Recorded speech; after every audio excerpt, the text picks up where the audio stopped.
Perkenalkan, nama saya Sekar Ayu Prameswari dengan NIM 2005520125 dari kelas F1 Akuntansi Universitas di Kubang, Semarang. Tujuan saya membuat video ini adalah untuk memenuhi nilai tugas dari mata kuliah Etika Bisnis dan Profesi.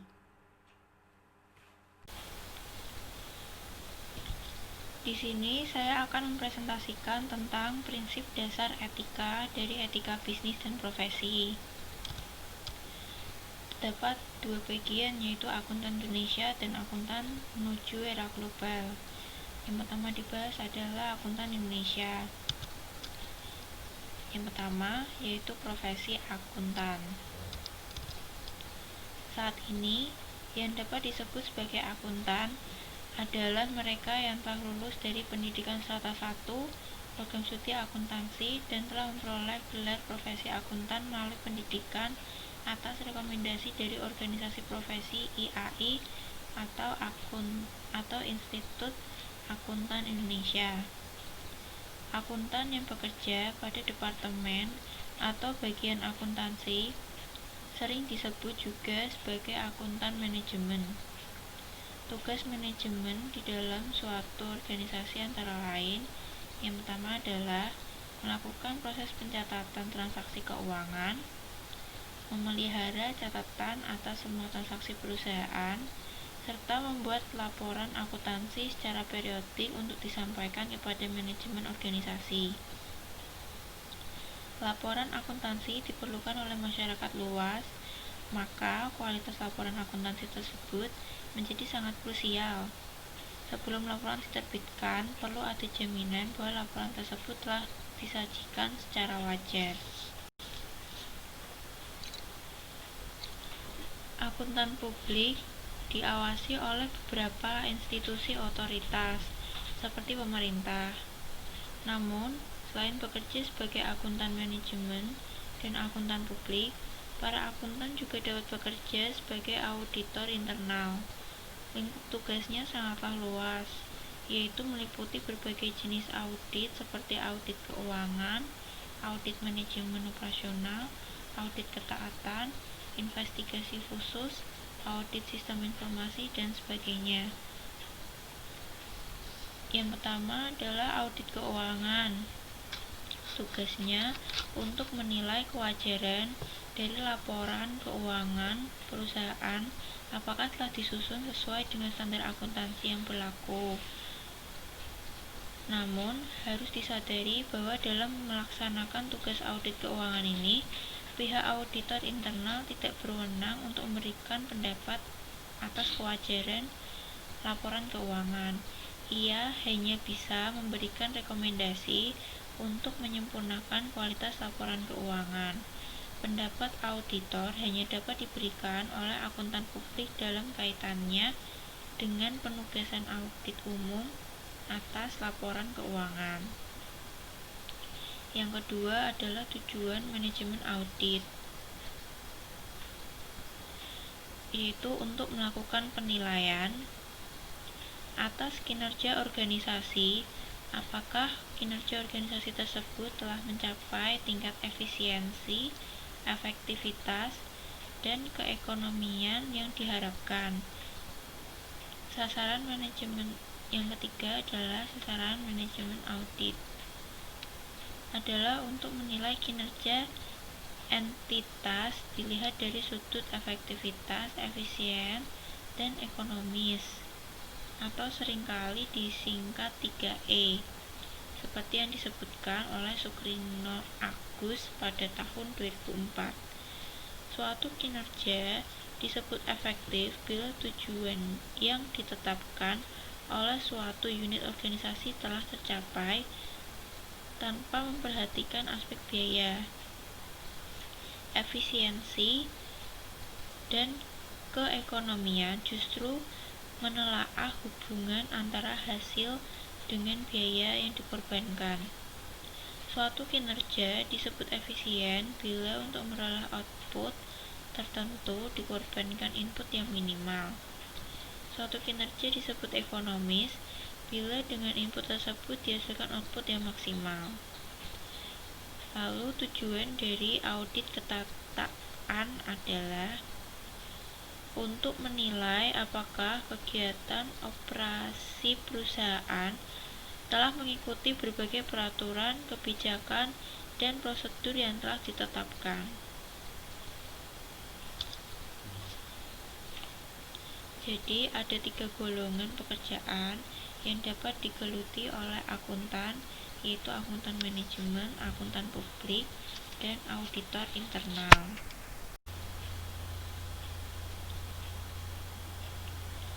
Semua lembaga memerlukan fungsi akuntansi yang bertugas mencatat dan membuat laporan keuangan, minimal sebagai alat pertanggungjawaban. Akuntan yang bekerja pada lembaga pemerintah seperti BPK dan BUMN biasa disebut sebagai manajemen sektor publik.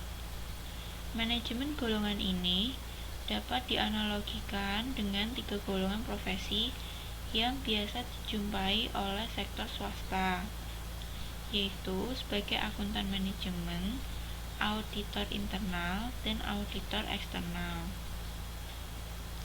Berdasarkan berbagai uraian di atas, dapat disimpulkan bahwa pekerjaan para akuntan, baik yang bekerja di sektor swasta maupun sektor pemerintah, dapat disebut sebagai profesi karena yang pertama adalah memerlukan pengetahuan akuntansi dan disiplin ilmu lain yang relevan melalui pendidikan formal.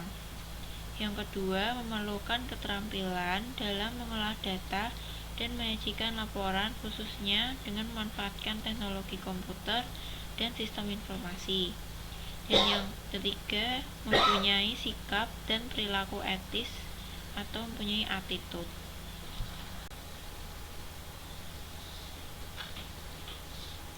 Yang kedua adalah struktur etika IAI atau Institut Akuntan Indonesia.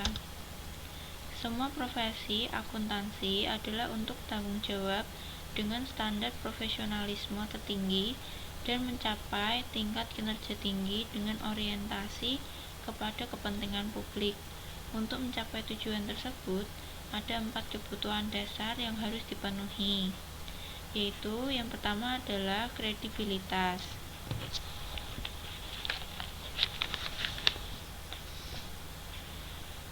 Masyarakat memerlukan kredibilitas informasi sebagai sistem informasi. Yang kedua adalah kualitas jasa, keyakinan bahwa semua jasa yang diperoleh dari akuntan diberikan dengan standar kinerja tinggi. Yang ketiga adalah kepercayaan.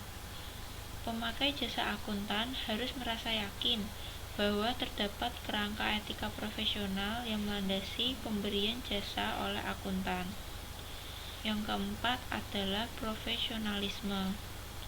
Diperlukan individu yang dengan jelas dapat diidentifikasikan oleh pemakai jasa akuntan sebagai profesional di bidang akuntansi. Faktor kunci citra profesi akuntan yaitu keberadaan dan perkembangan profesi akuntan itu sendiri ditentukan oleh tingkat kepercayaan masyarakat pemakai jasa akuntan.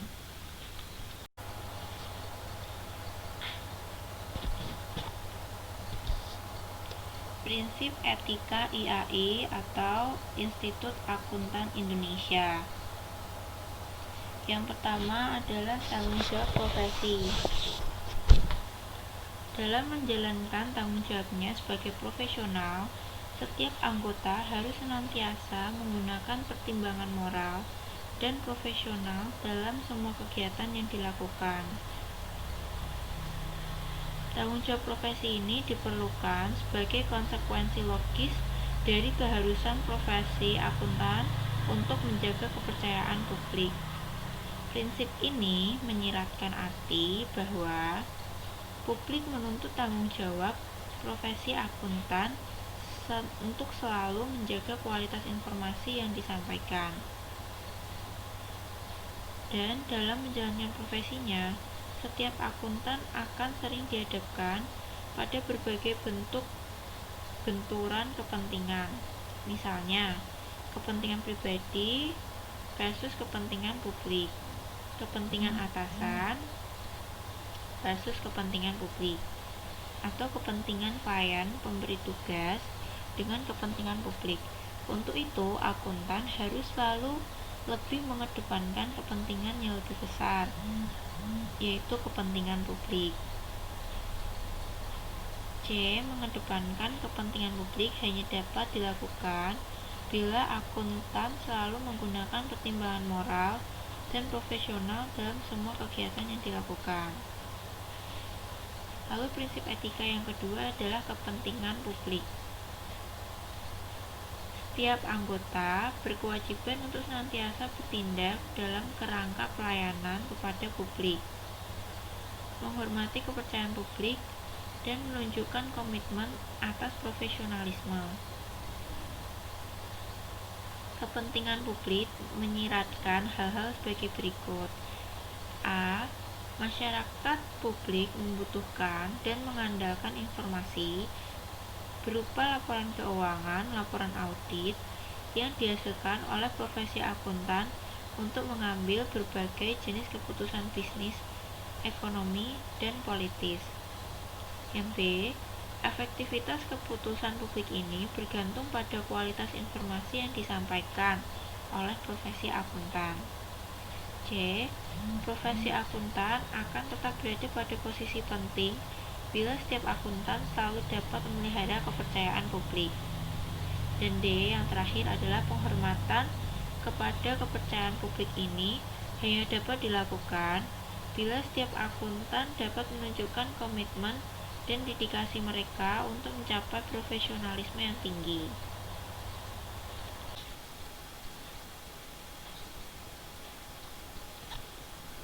Prinsip etika yang keempat adalah objektivitas. Yang kelima, kompetensi dan kehati-hatian profesional. Yang keenam, kerahasiaan. Yang ketujuh, perilaku profesi. Dan yang kedelapan, standar teknis. Setiap anggota harus melaksanakan jasa profesionalnya dengan kehati-hatian, kompetensi, dan ketekunan, serta mempunyai kewajiban untuk mempertahankan pengetahuan dan keterampilan profesional pada tingkat yang diperlukan untuk memastikan bahwa klien atau pemberi kerja memperoleh manfaat dari jasa profesional yang kompeten berdasarkan perkembangan praktik, legislasi, dan teknik yang paling mutakhir. Istilah kompetensi mengandung arti kecakapan, kemampuan, kewenangan, dan penguasaan. Dengan demikian, kompetensi dapat diartikan sebagai penguasaan dan kemampuan yang dimiliki dalam menjalankan profesinya sehingga menumbuhkan kepercayaan publik. Dengan kepercayaan tersebut, publik memberi mandat dan wewenang kepada yang bersangkutan dalam menjalankan profesinya. Bila publik mulai meragukan kompetensi seorang profesional dalam menjalankan profesinya, maka bisa berakibat publik tidak lagi mempercayai kinerja seorang profesional tersebut, sehingga dengan sendirinya publik tidak lagi memberi mandat atau kewenangan kepada yang bersangkutan dalam menjalankan profesinya. Itulah sebabnya para akuntan harus selalu memelihara kepercayaan publik dan menumbuhkan rasa tanggung jawab yang tinggi untuk menjaga kepercayaan publik. Rasa tanggung jawab yang tinggi hanya dapat diwujudkan melalui pengembangan dan pemeliharaan kompetensi pada tingkat yang tinggi. Pengertian kompetensi mencakup 3 ranah, yaitu yang pertama kognitif atau pengetahuan, yaitu knowledge. Afeksi, yaitu sikap dan perilaku, attitude, melalui etika, meliputi etika, kecerdasan emosional, dan spiritual. Dan psikomotorik atau keterampilan teknis atau fisik. Untuk profesi akuntan, ketiga ranah kompetensi ini mencakup aspek kognitif, yaitu pengetahuan akuntansi dan disiplin ilmu terkait, aspek afeksi, yaitu sikap dan perilaku etis, kemampuan berkomunikasi, dan aspek psikomotorik, yaitu keterampilan teknis atau fisik, misalnya penguasaan teknologi informasi atau komputer, teknis audit, dan sebagainya. IAI atau Institut Akuntan Indonesia telah menetapkan 6 prinsip etika yang berhubungan dengan keharusan memiliki kompetensi tinggi, yaitu kompetensi ranah kognitif, kompetensi dan kehati-hatian profesional. 2. Kompetensi pada ranah afeksi, yaitu integritas, objektivitas, kerahasiaan, dan perilaku profesional. Yang ketiga adalah kompetensi pada ranah psikomotorik, yaitu prinsip ke-8 adalah standar teknis.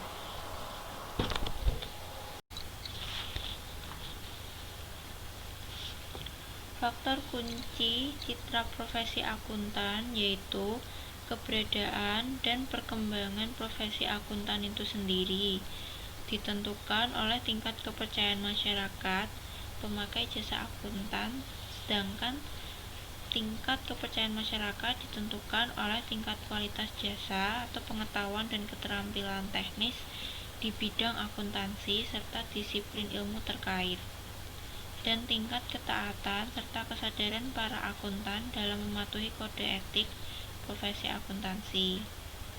Struktur kode etik IAI atau Institut Akuntan Indonesia terdiri atas 4 bagian yang disusun berdasarkan struktur atau jenjang, yaitu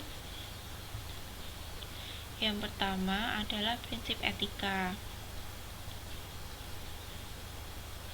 disusun oleh IAI dan disahkan oleh rapat anggota IAI.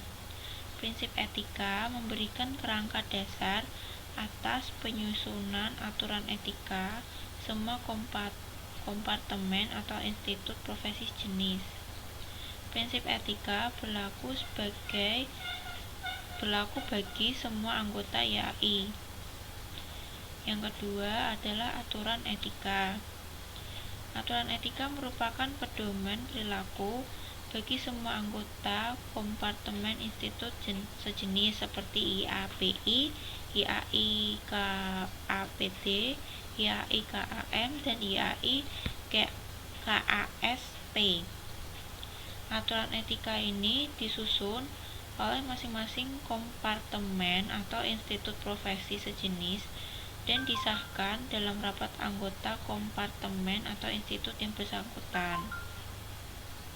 Yang ketiga adalah interpretasi aturan etika, yaitu merupakan penafsiran, penjelasan, atau elaborasi lebih lanjut atas hal-hal, isu-isu, dan pasal-pasal yang diatur dalam aturan etika yang dianggap memerlukan penjelasan agar tidak terjadi perbedaan pemahaman atas aturan etika yang dimaksud. Interpretasi etika ini dikeluarkan oleh suatu badan yang dibentuk oleh pengurus kompartemen atau institut profesi sejenis yang bersangkutan. Pada tingkat paling bawah dimungkinkan adanya tanya jawab yang berkaitan dengan isu-isu etika. Yang keempat adalah tanya jawab. Tanya jawab ini dapat dilakukan dengan Dewan Standar Profesi yang dibentuk oleh pengurus kompartemen atau institut yang bersangkutan.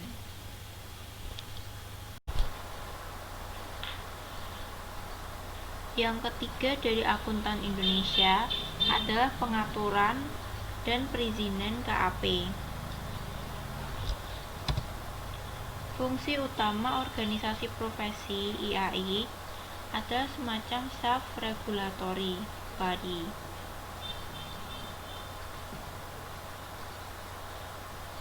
yaitu sebagai wadah untuk mengatur, membina, dan mengawasi kualitas kinerja dan perilaku anggotanya agar selalu dapat menjaga citra profesinya di mata publik. IAI KAP atau IAP sebagai suborganisasi di bawah IAI memegang peranan penting bagi kehidupan bisnis dan perekonomian.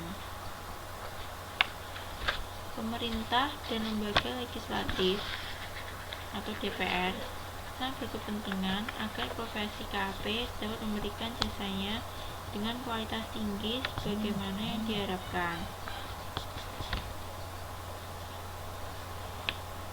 oleh publik. Wujud campur tangan pemerintah dan lembaga legislatif melalui A. UU Nomor 34 Tahun 1954 tentang pemberian gelar akuntan. B. UU Nomor 5 Tahun 2011 tentang akuntan publik. C. Peraturan Menteri Keuangan Nomor 17 PMK 01/2008 tentang jasa akuntan publik. Namun peraturan ini telah dicabut dengan keluarnya UU Nomor 5 Tahun 2011 kecuali ketentuan-ketentuan tertentu dalam masa peralihan. D. Peraturan perundang-undangan lain yang relevan. F.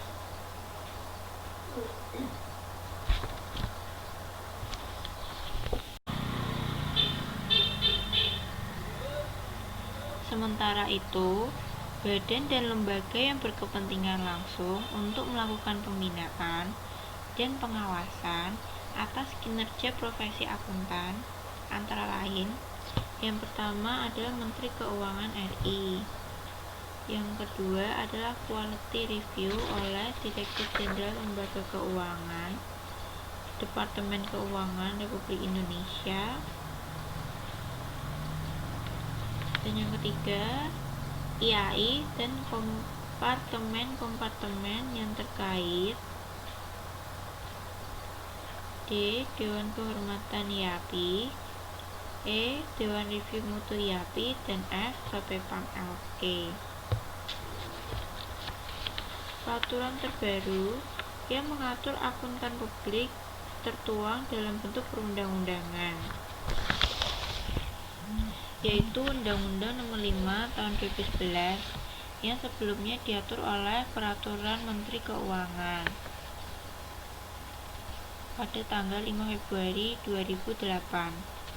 Dengan terbitnya Undang-Undang Nomor 5 Tahun 2011 ini, maka ketentuan lama yang tertuang dalam peraturan yang lebih rendah dinyatakan tidak berlaku lagi atau perlu disesuaikan lebih lanjut. Sedikitnya ada dua hal yang menarik tentang terbitnya UU Nomor 5 Tahun 2011 ini. Yang pertama, ada persyaratan pendidikan formal yang diatur pada pasal 6 huruf A yang berbunyi, yang dapat mengikuti pendidikan profesi akuntan publik adalah seseorang yang memiliki pendidikan minimal S1 atau sarjana strata 1, diploma 4 atau yang setara. Ketentuan pasal 6 huruf A tersebut menyiratkan bahwa persyaratan pendidikan formal untuk menjadi akuntan publik tidak lagi harus selalu berasal dari sarjana akuntansi, sebagaimana selama ini telah berlaku. Namun, sarjana lain non-akuntansi pun dapat bersaing untuk menjadi akuntan publik. Kedua, adanya ketentuan baru tentang sanksi pidana yang diatur pada beberapa pasal, yaitu pasal 55-57, yang pada berbagai peraturan sebelumnya tidak diatur. Ketentuan pidana pada UU ini bisa saja meningkatkan kepatuhan terhadap ketentuan kode etik profesi, namun sekaligus juga menjadi momok yang menakutkan bagi para praktisi akuntan publik. Perbedaan penting antara Undang-Undang Nomor 5 Tahun 2011 dengan Peraturan Menteri sebagaimana disampaikan, yaitu jenis jasa. Pada Peraturan Menteri berbentuk atestasi, pada UU berbentuk asuran. Izin AP Pada peraturan menteri, masa berlaku tidak dibatasi, namun dalam UU Nomor 5, izin AB berlaku 5 tahun dan dapat diperpanjang. Bentuk usaha KAP pada PMK 17 berbentuk perseorangan, persekutuan perdata, dan firma. Namun dalam UU Nomor 5 berbentuk perseorangan, persekutuan perdata, firma, bentuk usaha lain yang sesuai dengan karakteristik profesi akuntan publik yang diatur dalam UU.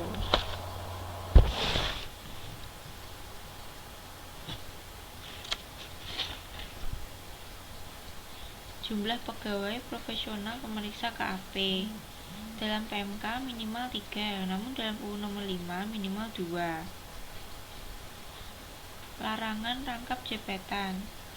Pada PMK 17 hanya tertuliskan diatur detail, namun pada UU Nomor 5 AP dilarang merangkap pejabat negara, pimpinan atau pegawai pada lembaga pemerintahan, lembaga negara atau lembaga lain yang dibentuk oleh peraturan perundang-undangan atau jabatan lain yang menimbulkan benturan kepentingan.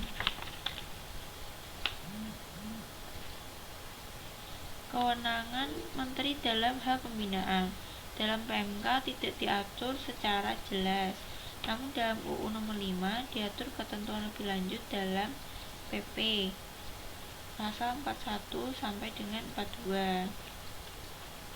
Kadaluarsa tuntutan atau gugatan dalam PMK 17 tidak diatur, namun dalam UU Nomor 5 diatur, yaitu 5 tahun.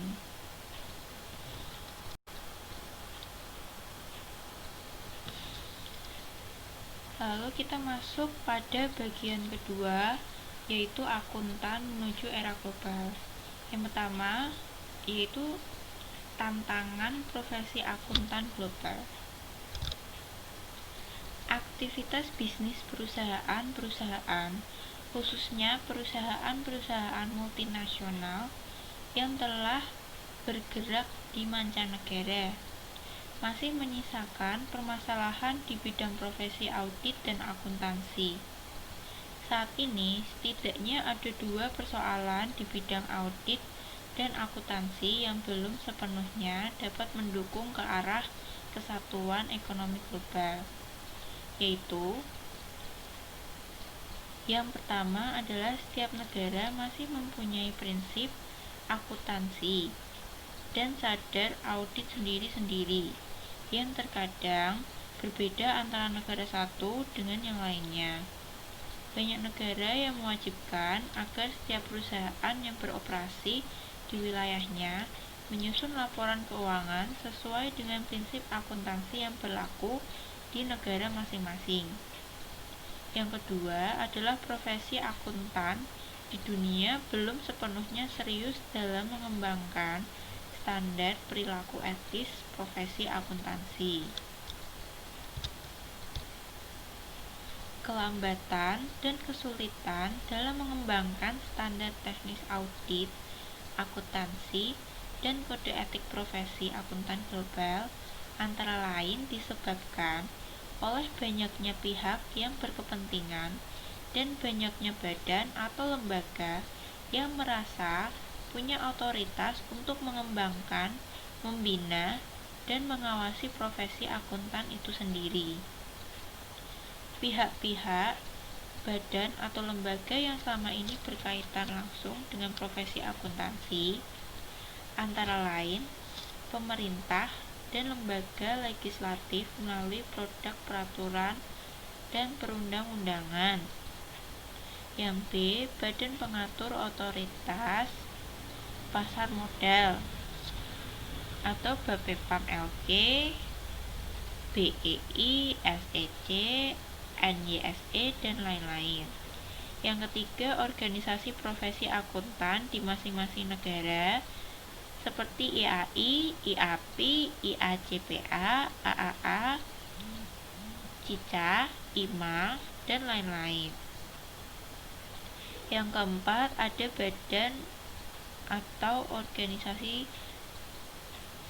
mandiri internasional seperti IFAK dan IASB.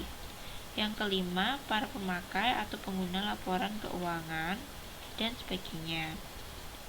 Meskipun mengalami banyak hambatan, diharapkan melalui kesadaran semua pihak tentang pentingnya standar akuntansi, audit, dan kode etik bertaraf nasional, serta melalui berbagai bentuk kerjasama untuk meningkatkan citra profesi akuntan sedunia, dapat segera dihasilkan dan disepakati bersama prinsip dan standar audit, akuntansi, dan kode etik profesi yang berlaku sama di seluruh dunia.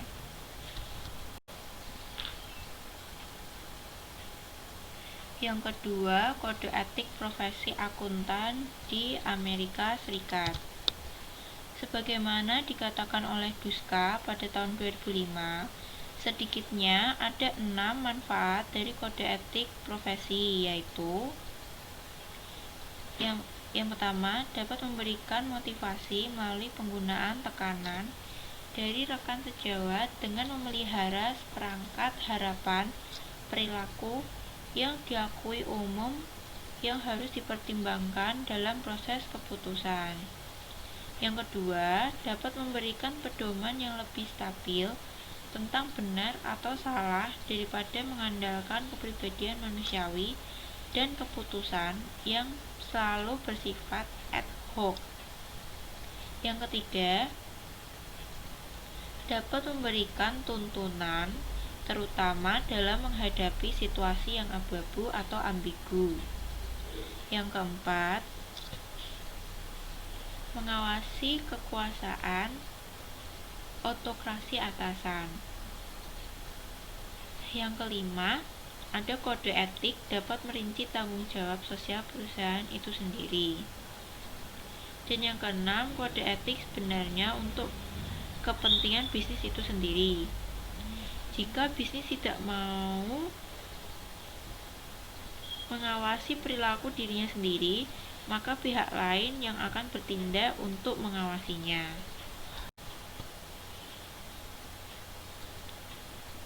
Ada 2 organisasi profesi akuntan yang berpengaruh di Amerika Serikat yang telah memberikan kontribusi bagi penyusulan kode etik profesi akuntan, yaitu American Institute of Certified Public Accountants atau AICPA dan Institute of Management Accountant atau IMA. Kode etik AICPA lebih ditunjukkan untuk para akuntan yang berpraktik pada kantor akuntan publik, sedangkan kode etik IMA lebih ditunjukkan bagi para akuntan yang berprofesi sebagai akuntan manajemen di suatu organisasi perusahaan. Kode etik AICPA terdiri atas 2 bagian. Bagian pertama berisi prinsip-prinsip etika, dan pada bagian kedua berisi tentang aturan etika atau rules.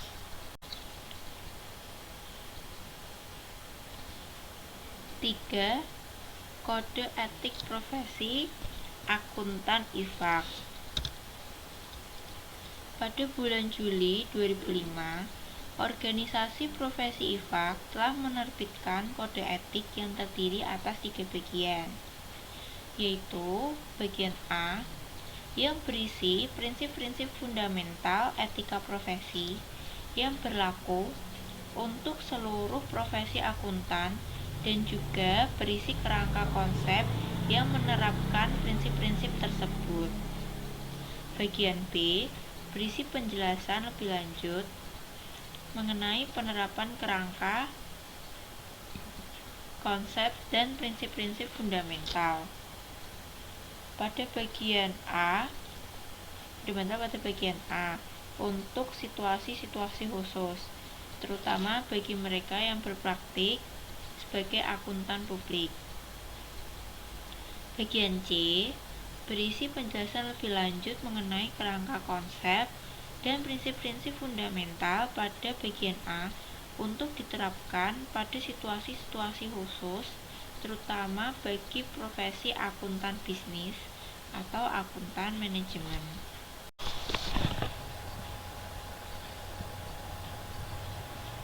Kerangka dasar kode etik IFAK dapat dijelaskan sebagai berikut. Yang pertama adalah ciri yang membedakan profesi akuntan, yaitu kesadaran bahwa kewajiban akuntan adalah untuk melayani kepentingan publik. Yang kedua, tujuan dari profesi akuntan adalah untuk memenuhi harapan profesionalisme, kinerja, dan kepentingan publik. Dan yang ketiga, untuk mencapai tujuan tersebut diperlukan 4 kebutuhan dasar, yaitu kredibilitas, profesionalitas, kualitas jasa tinggi, dan kerahasiaan. Yang keempat adalah keseluruhan hal tersebut hanya dapat dicapai bila profesi akuntan dilandasi oleh prinsip-prinsip perilaku fundamental yang terdiri atas integritas, objektivitas, kompetensi, profesionalisme, dan kehati-hatian, kerahasiaan, perilaku profesional, dan standar teknis. Kelima fundamental tersebut hanya dapat diterapkan jika akuntan memiliki sikap independen, baik independen dalam pikiran atau independence in mind, maupun independen dalam penampilan atau independen in appearance. Prinsip-prinsip fundamental etika terdiri atas, yang pertama ada integritas atau integrity. Seorang akuntan profesional harus bertindak tegas dan jujur dalam semua hubungan bisnis dan profesionalnya. A professional accountant should be straightforward and honest in all professional and business relationships. Yang kedua adalah kompetensi profesional dan kehati-hatian. Seorang akuntan profesional mempunyai kewajiban untuk memelihara pengetahuan dan keterampilan profesional secara berkelanjutan pada tingkat yang diperlukan untuk menjamin seorang klien atau atasan menerima jasa profesional yang kompeten, yang didasarkan atas perkembangan praktik, legislasi, dan teknik terkini.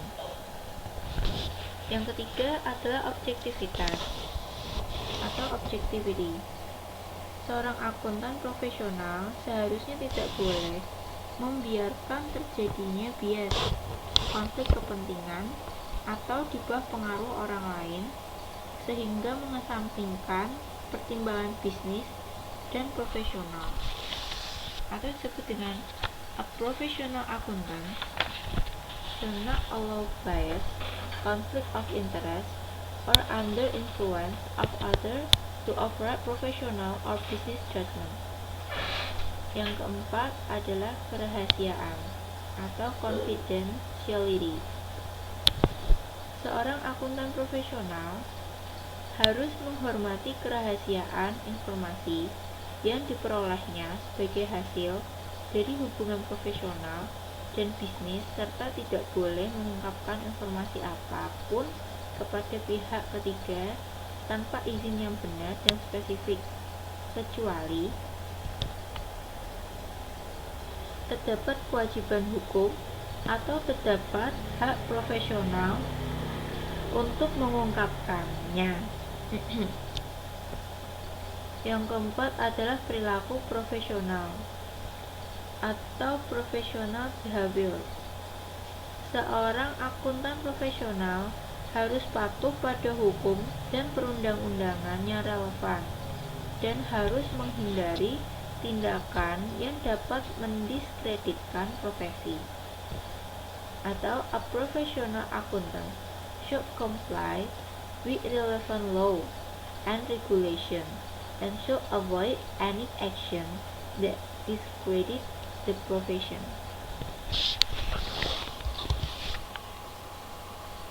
Sekian presentasi dari saya.